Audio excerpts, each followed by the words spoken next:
Olá, amados! Sejam muito bem-vindos a mais um vídeo aqui do nosso canal. Aqui toda quinta-feira nós trazemos uma nova palavra de Deus. Então, se você ainda não é inscrito no canal e quer ter acesso a esse conteúdo, não se esquece, já se inscreve agora no nosso canal para que você receba notificações toda vez que novos vídeos surgirem aqui no canal. E se você ainda não curtiu, compartilhou, comentou, para rapidinho, faça isso. Isso ajuda o YouTube a entender que é um conteúdo relevante para você e pode ser também para outras pessoas. Legal? Mas vamos à palavra de hoje. Deus colocou uma palavra no meu coração muito importante que eu já parei para refletir muito sobre isso na minha vida com Deus. E eu quero que você reflita sobre isso também através de uma história muito marcante na Bíblia, que talvez você já tenha ouvido falar, talvez você já conheça, mas eu quero trazer alguns detalhes dessa história para você. Mas o mais importante, o cerne dessa mensagem hoje é refletirmos sobre qual é o tamanho da nossa fé. A nossa fé é testada em diversos momentos. Se você se considera uma pessoa de fé, você certamente já passou por circunstâncias, por situações onde você teve a sua fé provada e você pensou, nossa, como a minha fé é pequena. Ou ao contrário, você pensou, nossa, como minha fé foi grande diante dessa situação, eu não pestanejei, eu não titubeei, eu fiquei firme no meio disso tudo, eu tive uma fé grande. Ou ao contrário, você pensou, nossa, se eu tivesse um pouco mais de fé, eu teria passado por isso muito mais tranquilo, eu teria crido, eu teria feito diferente. Então, muitas situações nos fazem refletir sobre qual é o tamanho da nossa fé, principalmente provações que Deus permite que nós passemos. Mas eu quero trazer isso dentro de um contexto, de uma história muito marcante para mim na Bíblia, para a gente trazer algumas analogias para a nossa vida atual, nossa vida moderna e como que a gente pode usar de verdade a nossa fé. Até porque Deus garante, Jesus diz na passagem dele, que se nós tivermos uma fé do tamanho de um grão de mostarda, nós podemos mover uma montanha de um lado para o outro. Por que nós não conseguimos? Porque a maioria das pessoas hoje não tem uma fé desse tamanho. Então nós precisamos enriquecer, nós precisamos regar a nossa fé. A fé é como um músculo que nós precisamos regar, nós precisamos treinar para que ela seja cada vez mais fortificada.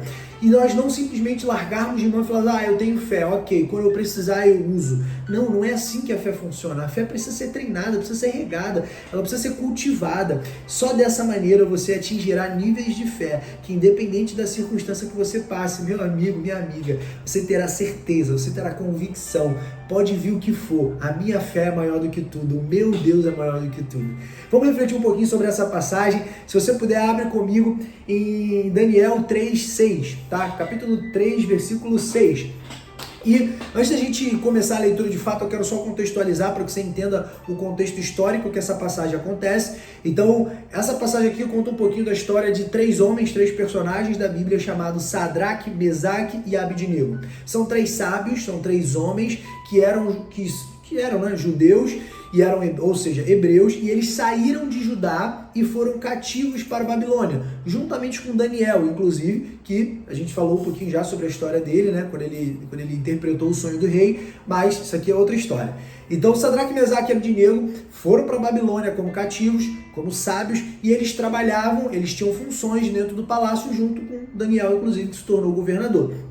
Então, eles eram homens de confiança do rei, eles eram homens de confiança do governo, porém foram colocados numa situação onde o Deus deles estava sob xeque. Então eles precisaram ter fé. Então vamos refletir um pouquinho sobre essa história, mas na prática, só para você entender primeiro o que aconteceu antes da leitura. O rei Nabucodonosor, na época era o rei da Babilônia, decidiu construir uma estátua de 27 metros de altura para venerar o reino dele e os deuses que ele acreditava, que a Babilônia acreditava nessa época.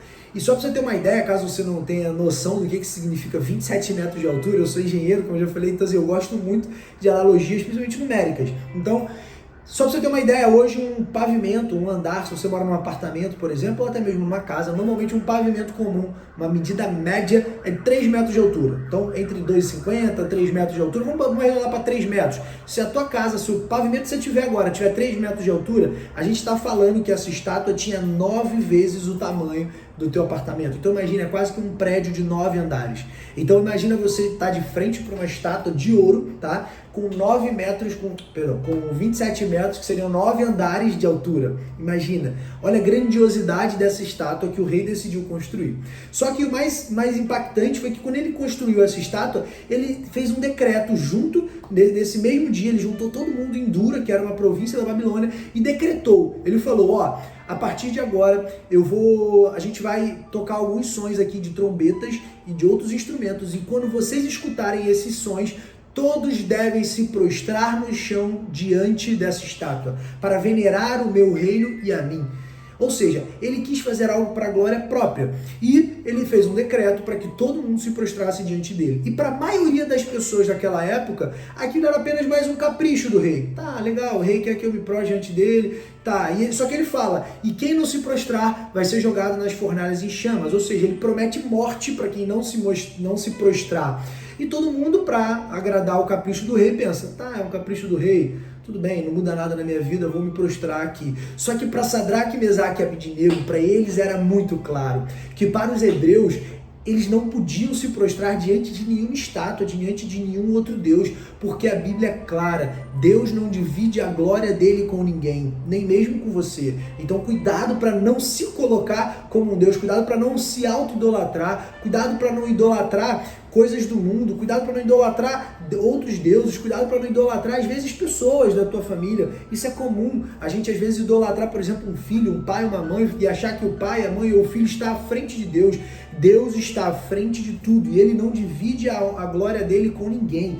Então a honra e a glória devem sempre ser de Deus. Tudo que você faz é por permissão divina. Tudo que você recebe é por permissão e por gesto divino. Se você colocar Deus acima de tudo, como prioridade da tua vida, tudo que você buscar será para o reino e todas as outras coisas vos serão acrescentadas. A Bíblia, a palavra de Deus nos garante. Só que muitas vezes nós confundimos isso e às vezes até por falta de entendimento nós colocamos outras coisas à frente de Deus, como idolatria, sem nem mesmo perceber. Nessa época o mais comum era colocar outros deuses como idolatria, como por exemplo pedaços de deuses em forma de escultura, por exemplo. Isso era muito comum nessa época antiga. Então, muitas pessoas faziam isso, só que o rei decide fazer algo ainda mais grandioso. Ele decide construir uma estátua de 27 metros de altura e manda que todo mundo se prostre diante dessa estátua. Só que nesse momento, Sadraque, Mesaque e Abidnego, assim que eles receberam esse decreto, eles já ficaram, pô, mas caramba, como assim? Eu sei que eu não posso fazer isso, Deus não permite que eu faça isso. Se eu fizer isso, eu vou estar indo contra Deus, eu vou estar desagradando Deus, eu não posso fazer isso. Ah, mas a sentença é a morte, se eu não fizer isso, eu morro. Pô, mas o que está acima? O meu Deus ou o decreto? É isso que você precisa se perguntar através dessa história. Todos os testes de fé que você já passou, o que está acima? O teste de fé que você se colocou, o que a vida te colocou, ou o seu Deus? É nessas perguntas, é nessas respostas que a gente entende o tamanho da nossa fé. Porque se diante de uma circunstância como essa, a possibilidade de morrer para você fosse maior do que o seu Deus, isso significa que o seu medo é maior do que o seu Deus. Isso significa que você não crê que o Deus que você serve pode te livrar de uma fornalha de chamas ou de qualquer outras circunstâncias. Deus é Deus. Se você tiver uma fé do tamanho de um grão de mostarda, você move uma montanha. Imagine impedir que você, um mero humano, morra.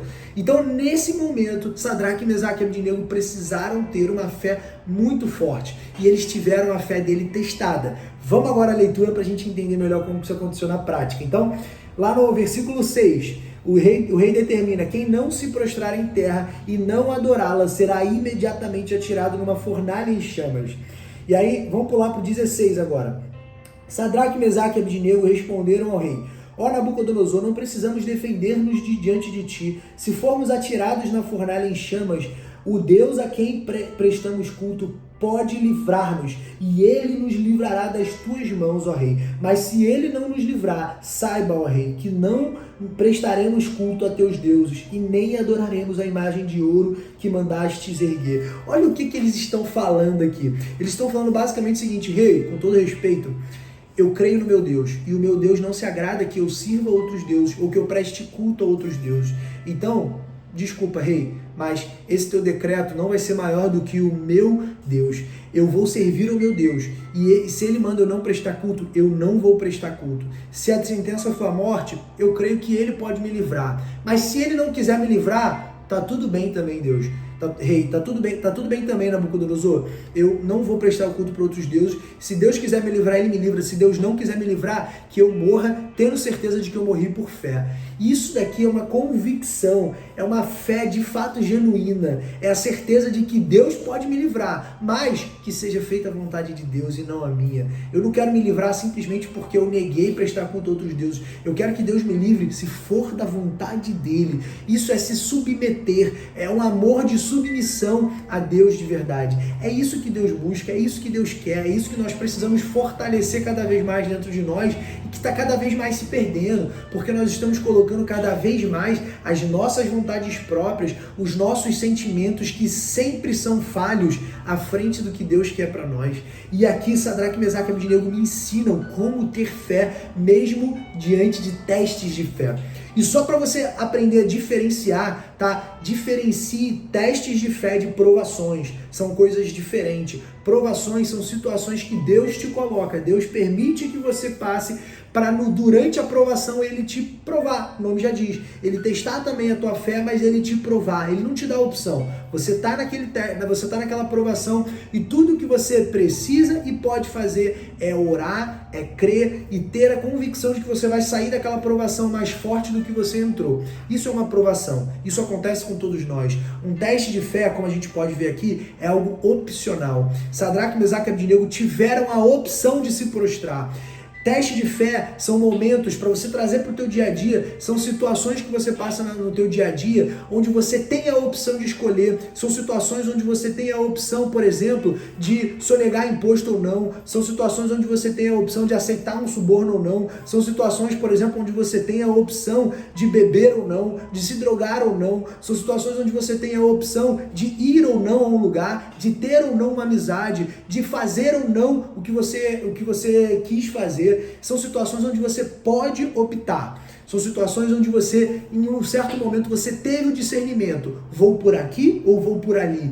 E a Bíblia, através dessa passagem, nos ensina que nesse momento, todo mundo da época, inclusive aqui tinham alguns judeus, tá? Aqui tinham alguns hebreus que se prostraram nesse momento. Só que Sadraque, Mesaque e Abednego foram mais fortes. Eles tiveram fé forte. Então, em algumas circunstâncias você vai ter uma opção. Eu vou para cá e continuo com a minha fé firme, mas mesmo sabendo que por isso a sentença pode ser a morte, ou eu vou para cá só para não correr o risco de morrer, só para não correr o risco de acontecer nada comigo. É essa pergunta que Deus está te fazendo através desse vídeo. Em qual direção você vai querer ir? Você vai na direção de Deus independente das circunstâncias, ou você vai querer ir no mais fácil porque você acha que você não tem uma fé suficiente? Fortaleça a sua fé. Inclusive, eu tenho um filho, né? Eu comentei que outras vezes eu tenho um filho de 2 anos, que vai fazer 3, e a gente teve um episódio aqui há pouco tempo, que me fez refletir um pouquinho sobre isso, sobre como que nós, como pais, às vezes testamos o nosso filho em uma circunstância. Então, vira e mexe, por exemplo, eu saio de casa e quando eu volto, eu bato na porta, eu vira e mexe, esqueço a chave, e eu bato na porta, e o meu filho ele já tá na altura que ele tá chegando ali na altura da maçaneta, sabe? Então toda vez que eu bato, ele já imagina que seja eu chegando em casa e ele já, papai, já vem abrir a porta. E aí numa dessas vezes eu chegando em casa, ele abriu a porta e a mãe dele estava junto e ela ensinou ele, ela falou, meu filho, olha só, todas as vezes que o papai chegar ou que qualquer pessoa bater a porta, antes de abrir, você precisa perguntar quem que está na porta, porque você não pode abrir a porta para um estranho, meu filho, você só pode abrir a porta se for alguém conhecido, principalmente se for o seu pai. Então você pode abrir a porta, mas antes de abrir para o seu pai, pergunta quem é. Ou então pergunta, é você, papai? Pergunta quem é. E se você tiver certeza que é o seu pai, aí sim você abre. E quando ela deu esse ensinamento para ele, aquilo foi tão marcante para mim que eu falei, não, eu preciso testá-lo, eu preciso saber se de fato ele entendeu o que a mãe dele ensinou. E aí eu saí logo em seguida e eu falei, filho, vamos fazer um teste, ó. Aí eu saí de casa, fechei a porta e voltei depois. Toque, toque. E aí ele veio na porta e falou, quem é? Aí eu, é o papai. Aí ele, é você mesmo, papai? Aí eu, sou eu, filho, pode abrir. E aí ele abriu para mim, eu dei um abraço nele e falei, parabéns, filho, você aprendeu. Ele aprendeu através desse teste. E isso nós fazemos o tempo todo com os nossos filhos, se você for pai ou mãe. Só que a grande maioria das vezes a gente não percebe como que Deus faz isso com a gente. Deus nos coloca umas circunstâncias somente para testar a nossa fé, para saber em qual direção a gente vai preferir seguir. Isso são testes que você pode, com uma opção, com uma decisão, seguir o caminho de Deus. É diferente de uma provação, que às vezes você precisa passar por meses, por anos de provações ali para provar a tua fé. Ali você está provando a tua fé, você não está testando, você está provando a tua fé para Deus. Agora, quando você é confrontado diante de uma circunstância, diante de uma situação que você tem mais de uma opção e você consegue ter clareza, aquela é a opção que Deus quer para mim. Deus só quer que você tome a decisão certa. E muitas vezes, quando nós tomamos a decisão errada no meio de circunstâncias como essa, ali sim nós entramos numa aprovação. Porque ali Deus vê, nossa, ele tomou a decisão errada. Nossa, ele estava diante de uma situação onde ele poderia seguir a palavra de Deus ou aceitar uma proposta, por exemplo, sedutora, e ele aceitou por causa de dinheiro. Nossa, ele colocou dinheiro à frente do meu reino. Nossa, ele colocou a glória dele à frente da minha. Nossa, ele colocou a adoração a outros deuses, a outros cultos, a outras coisas que, nossa... Aí Deus começa a ficar de um jeito que ele fala, não, eu preciso provar essa pessoa, eu preciso provar esse céu porque eu acho que a fé dele não é o suficiente para que ele tome decisões sábias. Então eu não posso dar bênçãos grandes para quem não consegue tomar decisões sábias. Essa que é a grande verdade, a quem muito é dado, muito será cobrado. Então se você quer receber bênçãos divinas, você precisa estar preparado e forjado por Deus para tomar decisões sábias no tempo certo. Legal? E aí, continuando um pouquinho sobre a história, vamos lá para já lemos 3,16, né? Onde Sadraque, Mesaque e Abednego responderam junto ao rei que eles não precisariam se defender dele, porque o Deus deles poderia defendê-los. Só que o que mais me chama a atenção aqui nessa passagem é que os três estavam juntos. Isso me ensina uma coisa muito importante que no mundo atual vem se esquecendo cada vez mais. Ter amigos de fé. Amigos de fé são importantíssimos em testes de fé. Quando você tem um teste de fé, que você tem a opção de não decidir sozinho, mas pedir um conselho para um outro amigo seu de fé, isso te ajuda, isso te engrandece, isso te leva para a direção de Deus. Agora, não confunda os amigos de fé com os colegas do mundo. Isso são coisas muito diferentes que precisam ser discernidas. Eu tenho muitos colegas do mundo, mas eu tenho poucos amigos de fé. Amigos de fé são importantes em situações como essa, onde você tem um teste. E em testes de fé, quando você tem amigos de fé do seu lado que te ajudam ou até mesmo tomam essa decisão junto contigo, fica muito mais fácil. A jornada se torna muito menos árdua. Então cultive amigos de fé. Se você não tem hoje, não se martirize. É normal, existem poucas pessoas de fé hoje, mas aprenda a cultivá-los. Talvez transforme esses teus colegas que eram do mundo em amigos de fé. Dessa maneira você certamente terá pessoas boas ao teu lado para te ajudar nas tuas decisões, seja com conselhos, seja tomando a decisão junto contigo. Isso é muito importante. Mas a terceira coisa que eu aprendo junto com isso é, se a gente continuar na leitura, logo depois, vamos lá em 21 agora. E os 3 homens vestidos com seus mantos, calções, turbantes e outras roupas foram amarrados e atirados na fornalha, extraordinariamente quente. A Bíblia diz que o rei mandou, inclusive, aquecer a fornalha 7 vezes mais. 7 vezes mais. E eles foram jogados nessa fornalha. E eles foram caminhando para essa fornalha calmos, tranquilos, serenos. A Bíblia diz que eles simplesmente falaram, rei, todo respeito, meu Deus é maior que esse decreto. Então, se meu Deus quiser me livrar, ele vai me livrar. Ele pode, ele tem poder para me livrar. Mas se ele também não quiser, tá tudo bem. Eu vou para a fornalha e eu vou estar tendo a certeza de que eu estou seguindo os preceitos de Deus e a vontade de Deus. E isso para mim é maior do que tudo. Então aqui, através dessa passagem, através dessa serenidade desses 3, eu aprendo algo muito importante, que existem portas que Deus abre na nossa vida, que a gente só vai acessar com 3 coisas muito importantes. Se você puder, anote essas 3 coisas. Primeira coisa, com o coração convicto. Certeza no coração. Certeza no coração significa Deus te ajudando nessa decisão. Significa que você está na vontade de Deus. Eu falei isso outras vezes. Onde há dúvida, não há Deus. Onde há 1% de incertezas, de dúvidas, onde você está se perguntando muito.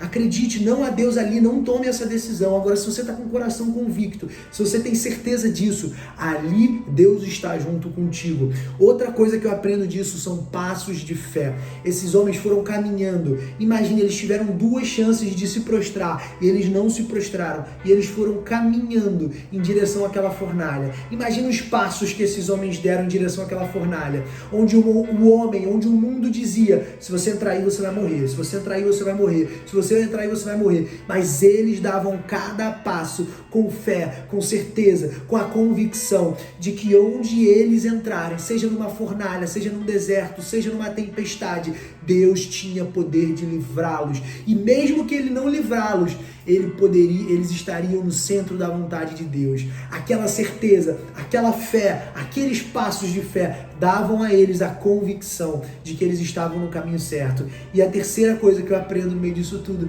é a serenidade. Você já viu, se conhece alguém que no meio de uma circunstância, no meio de uma tempestade, aquela pessoa estava em paz? Isso só Deus traz. Isso só Deus no nosso coração, só o Espírito Santo de Deus quando está dentro de nós, habitando em nós, Ele pode nos trazer essa serenidade. Aquela situação onde você pode passar pelo que for, você pode estar com um parente doente, você pode estar cheio de dívida, você pode estar doente, você pode estar à beira da morte, você pode estar à beira de ser morto como esses homens, mas mesmo assim você está sereno, você está tranquilo, você não perde o sono, nada te abala. Isso é Deus. É dessa maneira que Deus age na nossa vida. E quando nós temos essas 3 coisas, serenidade, que tem muito a ver com inteligência emocional, mas principalmente com o Espírito Santo de Deus. Segunda coisa, um coração convicto. E terceira coisa, passos de fé. Quando você une esses 3 pontos, qualquer porta que Deus abrir para você, você vai conseguir acessar. Você será testado, mas você vai conseguir acessar. Você tomará as decisões sábias e caminhará na direção das portas de Deus. E, além disso, você vai aprender a discernir as portas que não são de Deus. Porque quando abrir uma porta que não é de Deus na tua vida, você pode olhar e até pensar: nossa, mas eu vou ganhar muito dinheiro acessando essa porta. Nossa, mas eu vou crescer mais rápido acessando essa porta. Nossa, mas essa porta vai me ensinar muito. Mas se o teu coração não estiver convicto, se você não for capaz de dar passos de fé quando for testado, e se você não tiver serenidade no meio dessa porta, acredite, não é uma porta de Deus. Aprenda a discernir as portas que Deus tem para você, para que Ele não precise fechar outras na tua cara, para te ensinar, para te provar como ter uma fé genuína nele. Legal? Aprenda com isso. E outra coisa que eu aprendo, só para a gente continuar bem rapidinho a história, a gente foi lá em capítulo 3, versículo 24. Vamos ler rapidinho agora o desfecho dessa história, né? Eles foram jogados na fornalha e olha o que acontece logo depois. Mas logo depois, o rei Nabucodonosor, alarmado, levantou-se e perguntou aos seus conselheiros: não foram os três os homens amarrados que nós atiramos no fogo? E eles responderam: sim, ó rei. E o rei exclamou: olhem, estou vendo 4 homens desamarrados e ilesos, andando pelo fogo, e o quarto se parece com um filho dos deuses. Então Nabucodonosor aproximou-se da entrada da fornalha, e em chamas, e gritou: Sadraque, Mesaque e Abdinego, servos do Deus Altíssimo, saiam, venham aqui. E Sadraque, Mesaque e Abdinego saíram do fogo, e os sátrapas, os prefeitos, os governadores e os conselheiros do rei se ajuntaram em torno deles e comprovaram que o fogo não tinha ferido o corpo deles. Nenhum só fio de cabelo tinha sido chamuscado, os seus mantos não estavam queimados e não havia cheiro de fogo neles. E disse então Nabucodonosor: louvado seja o Deus de Sadraque, Mesaque e Abdinego, que enviou o seu anjo e livrou os seus servos. Glória a Deus. Através dessa passagem, Deus é louvado pelo rei que era idólatra, um rei que servia a outros deuses, um rei que estava imerso nas coisas do mundo. Ele, através dessa passagem, através do teste de fé, através de uma decisão sábia de 3 homens de fé, o rei creu e louvou o Deus, o único Deus que nós temos, o único Deus que sempre serviu ao seu povo. E através dessa passagem, olha o que acontece. Deus é louvado por pessoas que nem criam nele. Então, aprenda. Quando você é colocado num teste de fé, não é só a sua vida que é transformada. Pelo contrário, Deus não faz nada nas nossas vidas que seja apenas para nós. tudo que Deus faz, todas as opções que nós somos colocados diante de Deus, que a gente precisa tomar uma decisão sábia. Quando você toma a decisão certa, aquilo não é para honrar o teu nome, a tua glória, a tua casa, a tua empresa, mas para honrar Deus, para honrar Jesus, para honrar o Espírito Santo de Deus. E quando o nome dele é honrado, aí sim vem a consequência para o teu nome. Olha o que acontece com esses homens depois, se você for no versículo 30. Então o rei promoveu Sadraque, Mesaque e Abednego na província da Babilônia. Quando você toma uma decisão sábia no meio de um teste de fé, você testa a tua fé, você prova que a tua fé é de fato genuína em Deus e não em si, não em outros deuses ou em outras coisas ou em coisas de pedra. Você crê em Deus de verdade, você tem uma fé genuína e através da tua fé você toma uma decisão sábia. Como consequência da tua decisão sábia, o nome de Deus é honrado na tua vida. Se pessoas ainda não olham para a tua vida ou para a tua casa ou para a tua empresa ou para o que você faz e enxergam Deus, você ainda não chegou nesse estágio. Creia, você vai chegar nesse estágio quando pessoas olharem para você e falarem: homem, você é um homem de fé. Homem, eu vejo Deus em você. Mulher, você é uma mulher de fé. Mulher, eu enxergo que Deus está presente na tua vida. Tudo que você está passando, todas as circunstâncias, Deus é contigo, hein? Quando as pessoas enxergam Deus na tua vida, honram Deus através das coisas que você passou, aí sim, Deus está sendo honrado pela tua vida. E como consequência disso, aí sim vem a consequência para ti. Você é promovido. Você é promovido não só profissionalmente como eles foram, você é promovido não só financeiramente como eles também foram, mas você é promovido para um outro nível de entendimento, um outro nível de clareza, um outro nível de conhecimento espiritual, de conhecimento sobre as coisas de Deus, sobre o reino de Deus. E a partir disso você começa a ter outras experiências. Em nome de Jesus, que você consiga atingir esse nível, mas aprenda. Quando você tiver um teste de fé, ore e peça para que Deus te dê a direção certa. Não caia em provações, não tome decisões erradas, não tome decisões não sábias, simplesmente por falta de discernimento. Oséias diz: o povo perece por falta de conhecimento. Não tome decisões erradas por falta de conhecimento. Clame ao único que pode te responder todas as coisas. Amém? Em nome de Jesus, eu espero que essa passagem tenha feito sentido para você. Espero que você consiga refletir sobre qual é o tamanho da sua fé e sobre quais circunstâncias você seria capaz de tomar decisões de fé, de dar passos de fé, com o coração convicto e com serenidade, como esses homens fizeram. Eu aprendo muito com esses homens. Eu tento, inclusive, colocar muito isso em prática na minha vida hoje. Eu consigo sempre? Nem sempre. Nós somos humanos, nós somos falhos, mas a Bíblia está aqui para nos ensinar, para nos fortalecer e nos dar força para momentos em que nós precisamos tomar essas decisões. Amém? Se você puder, antes de a gente encerrar, feche seus olhos junto comigo e vamos fazer uma oração em nome de Jesus. Pai, obrigado, Senhor, por esse ensinamento, Pai. Obrigado, Pai, pela Tua palavra ministrada, Pai. Obrigado, Pai, pela história de Sadraque, Mesaque e Abednego. Obrigado por tê-los salvo, Pai, pelos passos de fé que eles deram. Pai, lhe pedimos, Pai, que o Senhor nos instrua, Pai, a dar passos de fé na Tua direção, Senhor. A ter serenidade em meio ao caos, independente da circunstância, independente de estar à beira da morte, Senhor. Pai, que Tu nos ajude, que Tu nos instrua, Pai, a termos um coração convicto, Pai, de estar na Tua vontade, Pai, de estar no centro da Tua vontade, Pai. Colocamos, Pai, o controle das nossas vidas em Tuas mãos, Senhor. Negamos a nós mesmos, Pai, para tomar a Tua cruz, Pai, nessa manhã. Em nome de Jesus, Senhor, cremos, Pai, que Tu é maior do que qualquer decreto. Cremos que não importa o governo, não importam os decretos, não importam as circunstâncias, Senhor. Quando formos colocados diante de testes de fé, tomaremos decisões sábias, pois estaremos convictos do Teu Espírito, Senhor.